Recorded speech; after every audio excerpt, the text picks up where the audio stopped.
Coming up on True Superhero Story, the man, the myth, the mutant. We all know Wolverine as the cigar-chomping bad boy who stabs first and asks questions later. But his gruff exterior hid a tortured history of childhood trauma and scientific abuse that made Logan the guarded creature he once was. In the next 6 minutes, we welcome you to step inside the heart of the beast as we explore the wild world of Wolverine in today's True Superhero Story. While unconfirmed sightings of the mutant date back as far as the French Revolution, most sources agree that the man called Wolverine was born under the name James Howlett, the son of a wealthy farming family in 19th century Canada.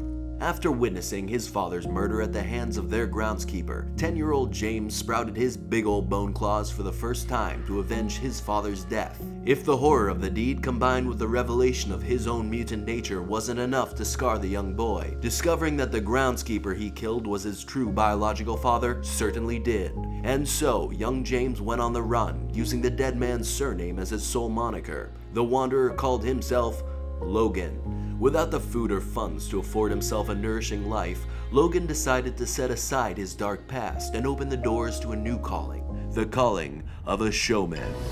In an unexpected turn, Logan soon found that he enjoyed the limelight of the stage. Instead of indulging in a taste for blood, he indulged in the taste of women. Bearded women, clean-shaven women, wife-material women. His newfound soul lit up with so much song and dance it seemed like nothing could stand in his way. That is, until a great fire appeared and obliterated all that he had worked for. The flames that once ignited his passion for the arts ultimately destroyed whatever song and dance was left in his soul. And from that fire, the beast emerged, along with a bloodlust that followed him into war.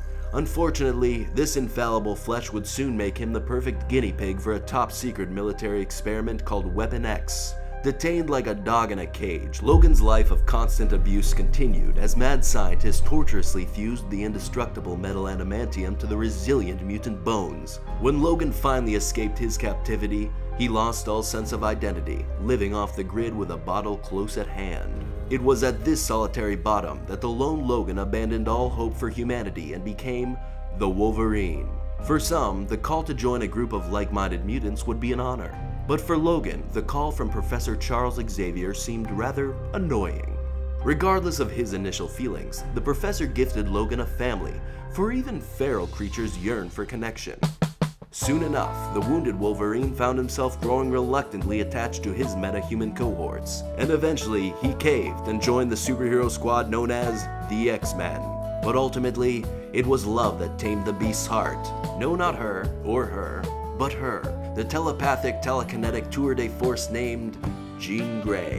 While her heart was already in the hands of a petty cycloptic pretty boy, Wolverine brooded over Jean as only a lone Logan could, until destiny removed that third wheel from the equation. It was time that Logan's primal love finally found room to bloom. No, I can help myself, 'cause the heart won't, but the heart wants can help myself. Tragically, timing was not on Wolverine's side as the woman of his dreams soon evolved into the nightmarish force known only as Dark Phoenix. As a mutant formerly known as Jean mindlessly destroyed everything in her path, the beast had no choice but to slay his beauty. With the death of Jean, Logan left the X-Men and exiled himself to Texas, of all places, for a quarter of a century. Even though his past was left behind, nightmares of former friends and apocalypses and days of future past haunted him each and every night. Thankfully, these were all just dreams and never really happened. I think the history I know is a little different. While in Texas, Logan cared for his 90-year-old friend Charles Xavier, who unfortunately developed a strange form of dementia that released a wave of telepathic powers during a seizure, killing all mutants Logan had so lovingly cared for years before. Although this news weighed heavily on the weakened Logan, there was still hope. The kind of hope that only exists between the bond of a father and a daughter. Her name was Laura, an adorable 11-year-old girl who was just as dangerous as she was vulnerable. Vulnerable to the evil that wanted her mutant DNA, the same DNA that was created with the DNA of Logan's. Although Big Logan and Little Laura did not fit into the traditional father-daughter mold, Shut the fuck up! Their partial biological bond surfaced a feeling that Logan had never felt before.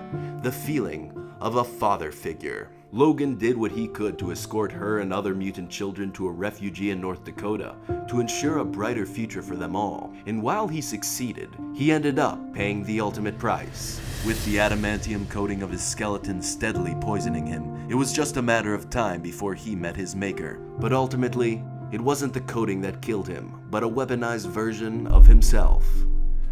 Just as the tree of life had birthed him, the tree of death had killed him, with a penetration through the heart. With the last words from an unexpected father to an unexpected daughter, Logan's tale was finally complete. For the first time in his life, Logan was free. Finally free. Goodbye, crazy circumstance. Goodbye, forever and a day. Goodbye, jealousy, and goodbye, blame. Goodbye, goodbye, goodbye. Memory lane. This has been True Superhero Story. Make sure to like, comment, and subscribe.